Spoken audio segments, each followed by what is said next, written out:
दो बहुत ही खतरनाक जासूस पकड़े गए हैं। दो के दोनों ईरान और पाकिस्तान के लिए काम कर रहे थे, वहां के आईएसआई के लिए काम कर रहे थे। ये दोनों ही मक्कार, दोनों ही गद्दार और हरामखोर जमशेदपुर के रहने वाले थे।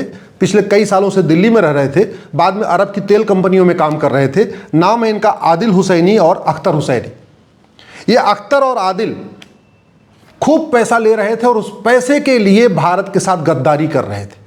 उनका परिवार भारत में रहता है और खुद रहते हैं भारत में, भारत का खाते हैं, भारत में रहते हैं, भारत की हवा लेते हैं, भारत का पानी लेते हैं, लेकिन देश के साथ गद्दारी कर रहे थे। और अब की बार बहुत ही खतरनाक गद्दारी कर रहे थे, क्योंकि वो हमारे परमाणु संयंत्र, हमारा जो परमाणु रिसर्च सेंटर है, भाभा एटॉमिक रिसर्च सेंटर, उसकी पूरी की पूरी डिटेल ईरान और पाकिस्तान को दे रहे थे। और वो भी वैज्ञानिक बन के, ऐसा नहीं, वो खुद इसका मतलब इंटर कर चुके थे, साइंटिस्ट के रूप में काम कर रहे थे, साइंटिस्टों से बात कर रहे थे, उनसे मिल के पूरी डिटेल ले रहे थे। और वो सारी की सारी डिटेल पाकिस्तान की आईएसआई को भेज रहे थे और ईरान को भेज रहे थे। सवाल ये है कि जितने हरामखोर, जितने गद्दार, जितने मक्कार, जितने जासूस भारत में पैदा होते हैं, इतने अरब, दुबई, कुवैत, बहरीन में क्यों नहीं पैदा होते? जितने गद्दार, जासूस, मक्कार, हरामखोर भारत में पैदा होते हैं, इतने चीन, जापान, सिंगापुर में क्यों नहीं पैदा होते? जितने जासूस, गद्दार, मक्कार, हरामखोर भारत में पैदा होते हैं, इतने अमेरिका, रूस और जर्मनी में क्यों नहीं पैदा होते? जानते हैं इसको? क्योंकि हमारे देश का कानून महा घटिया है, महा सड़ा हुआ है।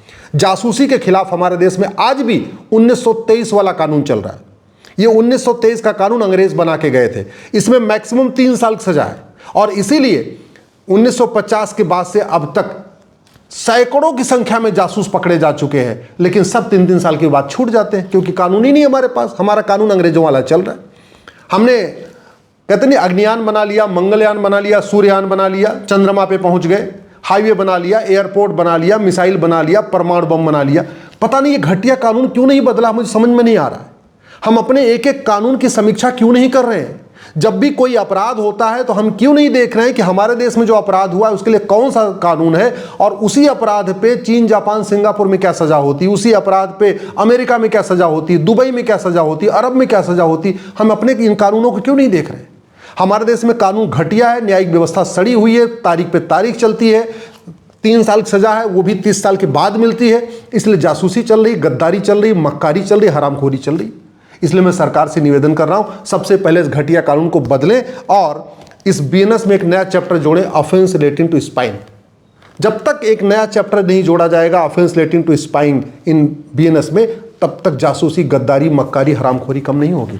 हमारे देश में राष्ट्र की सुरक्षा के लिए जो खतरा होता है उससे निपटने के लिए एनएसए है, लेकिन इस कानून में, इस घटिया कानून में हमने लिखा ही नहीं कि जासूसी, गद्दारी, मक्कारी, हरामखोरी राष्ट्र की सुरक्षा के लिए खतरा है। इसलिए पुलिस जासूसों, गद्दारों, मक्कारों पे एनएसए लगाती नहीं। हमारे पास जो अनलॉफुल एक्टिविटी है उससे निपटने के लिए अनलॉफुल एक्टिविटी एक्ट है, यूएपीए इसको बोलते हैं, लेकिन इस कानून में कहीं लिखा ही नहीं है कि जासूसी, गद्दारी, मक्कारी और हरामखोरी अनलॉफुल एक्टिविटी है। इसलिए पुलिस चाह कर भी यूएपीए नहीं लगा पाती इन जासूसों, मक्कारों के खिलाफ। हमारे देश में ऑर्गेनाइज क्राइम से निपटने के लिए इस बीएनएस में सेक्शन 111 है, लेकिन उस सेक्शन 111 में लिखा ही नहीं है कि जासूसी, गद्दारी, मक्कारी, हरामखोरी ऑर्गेनाइज क्राइम है। हमारे देश में टेररिज्म के लिए सेक्शन 113 है इसमें, और ये जासूसी, गद्दारी, मक्कारी, हरामखोरी ये टेररिज्म से भी ज़्यादा खतरनाक है। अरे आतंकवादी तो केवल 2-4 लोगों को मारते हैं, 10 लोगों को मारते हैं, 20 लोगों को मारते हैं। अजमल कसाब आया था, उसने 250-300 लोगों को मारा।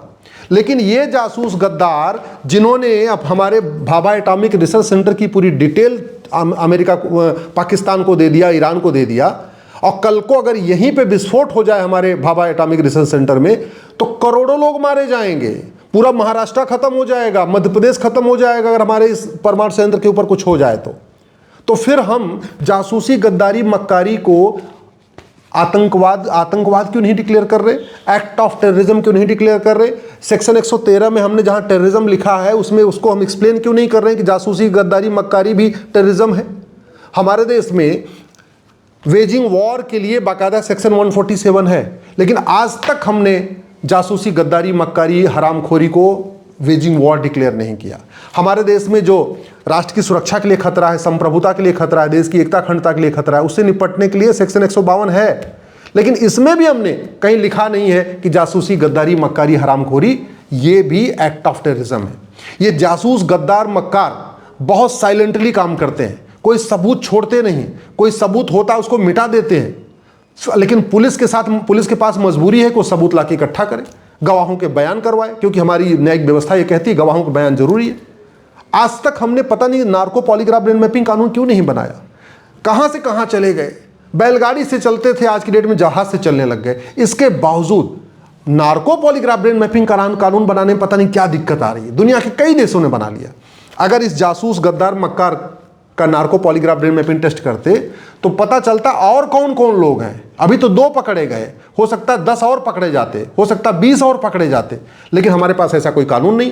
कोर्ट में मैटर जाएगा, फिर चूंकि पैसा इसको खूब मिला ही है, दुबई में खूब प्रॉपर्टी दोनों ने खरीद लिया है, बड़े बड़े वकील खड़े कर लेंगे। हो सकता है भूतपूर्व कानून मंत्री, भूतपूर्व वित्त मंत्री आके खड़े हो जाए इन जासूसों के लिए, हो सकता है भूतपूर्व गृह मंत्री आके खड़े हो जाए, हो सकता है भूतपूर्व विदेश मंत्री आके खड़े हो जाए इन जासूसों गद्दारों के लिए। आएंगे, कहेंगे भैया तो ह्यूमन राइट की बात है, अरनेश कुमार वाला जजमेंट दिखा देंगे कि देखो जी इनको जमानत दे दो। तो जब तक ये हम भेद नहीं करेंगे कि मानवाधिकार मानव का होता है, दानव का नहीं। मानवाधिकार सही लोगों का होता है, अच्छे लोगों का होता है। जासूसों का, गद्दारों का, मक्कारों का, हरामखोरों का, अलगाववादियों का, आतंकवादियों का, माओवादियों का, नक्सलियों का, हत्यारों का, ड्रग स्मगलर का कोई मानवाधिकार नहीं होता। जब तक ये भेद नहीं करेंगे तब तक इनको तारीख पे तारीख मिलती रहेगी, इनकी जमानत होती रहेगी, कल को बाहर भी आ जाएंगे। तो हमारे देश में जो कुछ हो रहा है वो इसलिए हो रहा है क्योंकि कानून हमारा घटिया है, न्यायिक व्यवस्था सड़ी हुई है। आज तक 75 साल बीत गए, सैकड़ों की संख्या में जासूस, गद्दार, मक्कार पकड़े जा चुके हैं। कोई अमेरिका के लिए जासूसी कर रहा था, कोई चीन के लिए कर रहा था, कोई पाकिस्तान के लिए कर रहा था, कोई बांग्लादेश के लिए कर रहा था। आज तक किसी एक जासूस, गद्दार, मक्कार, हरामखोर की नागरिकता खत्म नहीं हुई। क्यों? क्योंकि 1955 वाला कानून महा घटिया है, महा सड़ा हुआ है।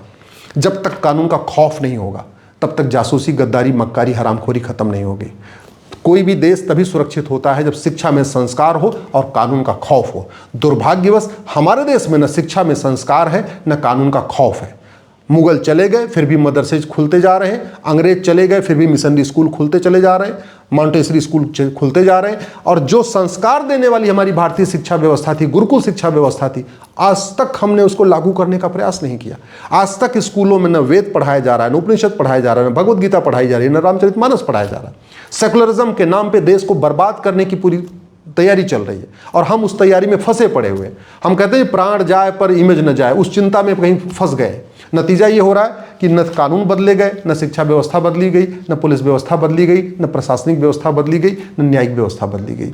ये जो 2 जासूस पकड़े गए हैं, जो हमारे भाभा एटॉमिक रिसर्च सेंटर की डिटेल दे रहे थे, आप देख लेना, इनका भी मुकदमा 20-30 साल चलेगा, 10 साल डिस्ट्रिक्ट कोर्ट चलेगा, 10 साल हाई कोर्ट चलेगा, 10 साल सुप्रीम कोर्ट चलेगा। और उसके बाद भी सजा कितनी होगी?